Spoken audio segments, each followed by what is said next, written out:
Module 2 is entitled Quantitative versus Qualitative Analysis.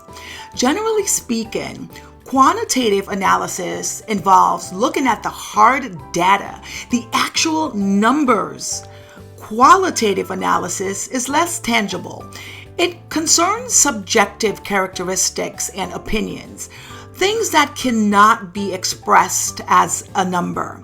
Here's a closer look at aspects of both and how they are used. So, what is quantitative analysis? How many coins do you have in your pocket? Tell me. How old is your car?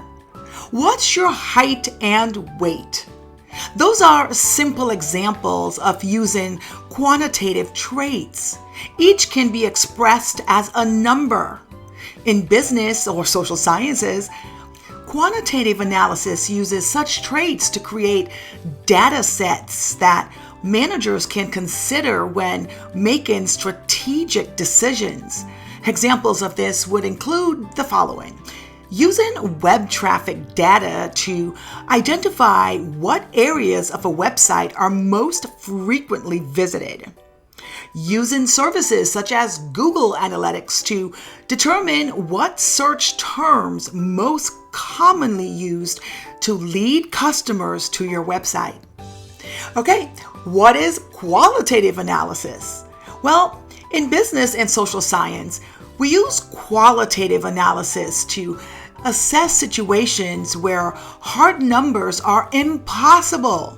Where quantitative analysis is objective and deductive in assessing a situation, qualitative is subjective and inducive. Simplified versions of qualitative analysis would include answering questions about the softness of a blanket, the aesthetic value of a piece of clothing, or the impact of a Monet painting. These are all great examples, but none of these can be expressed in numbers. But it is possible to have a strong and clear subjective opinion.